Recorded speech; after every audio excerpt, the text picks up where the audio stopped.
If you happen to be nervous to get out of your comfort zone in some way as an artist, like showing up on social media, teaching art to others, or anything else that seems scary to you, you need to listen to this episode all the way to the end because I have some tips for you on how to go from on edge to calm, cool, and collected, and you're not going to want to miss it. First, did I ever tell you the story about my very first live teaching workshop when I was so terrified I was literally shaking? And you won't believe what happened in the middle that had me wondering if I could even finish that presentation. I mean, it was messy. That was me just a few years ago.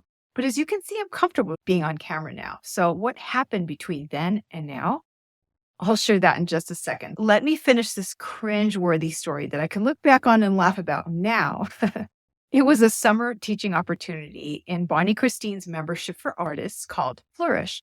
And since most of the other topics that I was qualified to teach were already taken up by other members, we decided my workshop would be about how to teach an online class.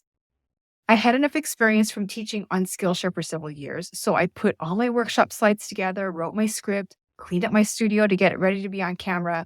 Just one thing was bothering me. I was terrified. I didn't know how I was going to do this. I had created training videos for my classes, but never had I gone into a teaching situation where I couldn't edit something. I was so freaked out that I was shaking by the time the presentation was about to start.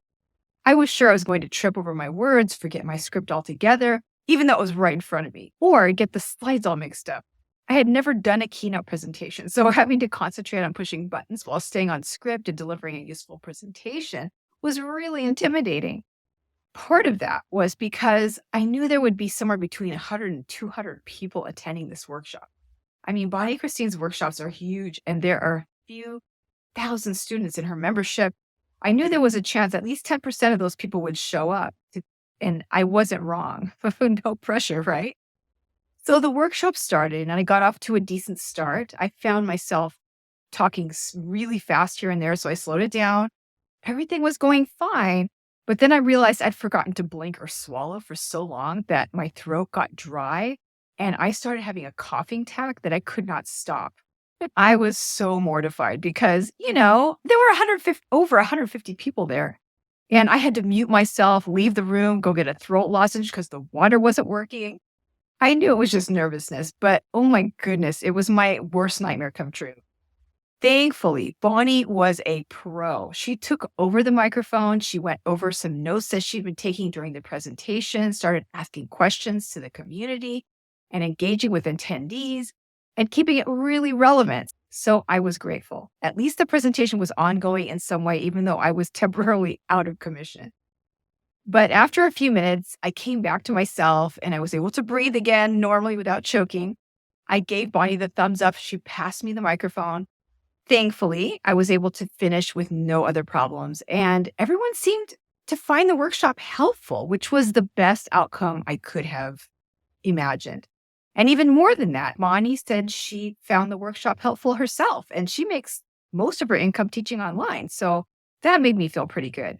But the real nugget was that I felt like I had just done something that I was meant to do. It was like I'd ripped off the Band-Aid of my fear, and I was able to see that I was good at it.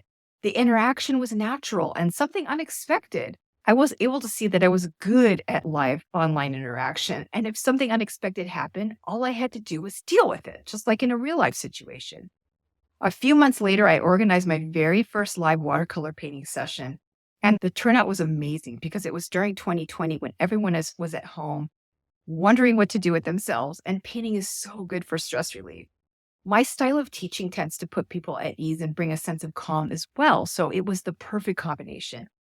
Then I later was hired by Bonnie Christine to work in her support group for her big course once a year, which I'll be doing for the 4th year in a row this year. And I know I was hired because of my customer service qualifications, but I also think that me stepping up and out of my comfort zone and doing that live showed that I'm willing to take risks and get out in front of people in order to help them. I think it contributed to me getting hired, and it's the best job I've ever had, full or part-time. I might not have ever gotten it had I not taken the chance and put myself out there. All that fear and nervousness building up to it I realized was all worth it in the end. And I can encourage you to step out of your comfort zone as well. Now, I'm not telling you that you should go out and teach live classes. The main reason I'm sharing this is to encourage you to do those things that you've been putting off, but you feel like you could really benefit from.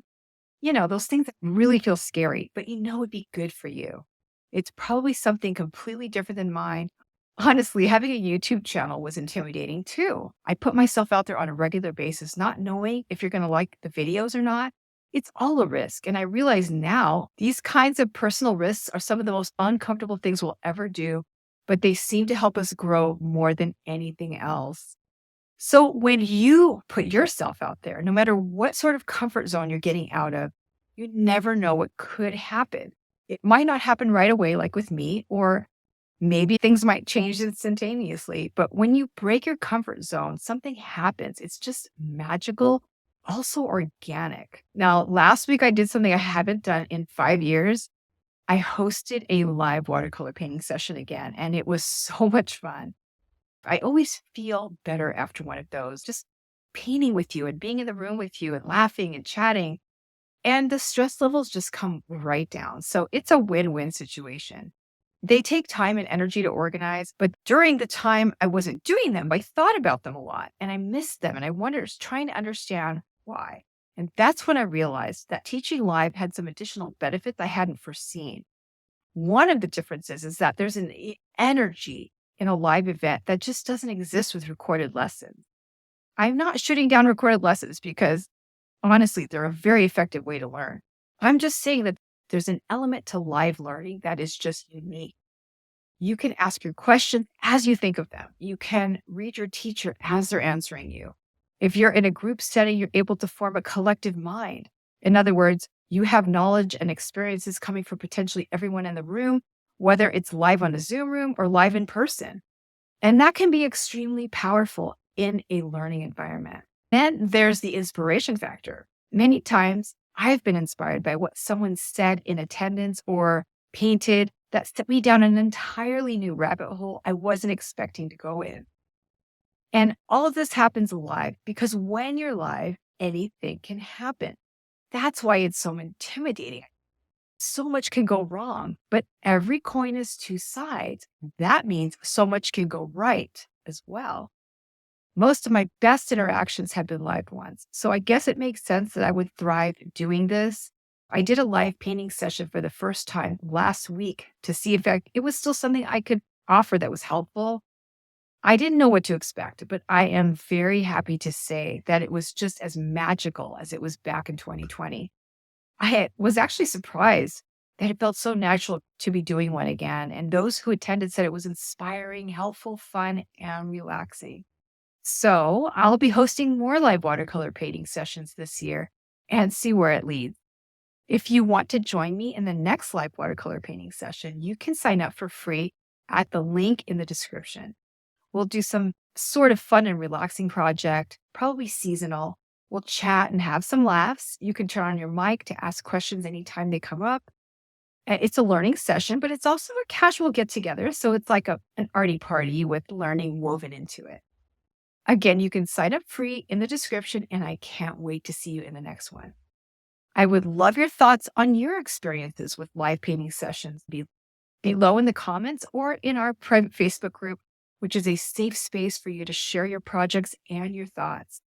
There's also a link to join the Facebook group in the description.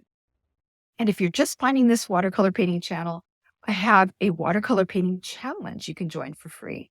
You'll get access to the lessons, the full color workbook, the Facebook group, and an online challenge of all for free. So you don't want to miss that either. Here's a link to sign up in the description and something you can start today. If you enjoyed this video, I would so appreciate it if you hit the like button, subscribe to this channel, and tap the notification bell so you don't miss any new videos as they come out. And I'll see you right here next time.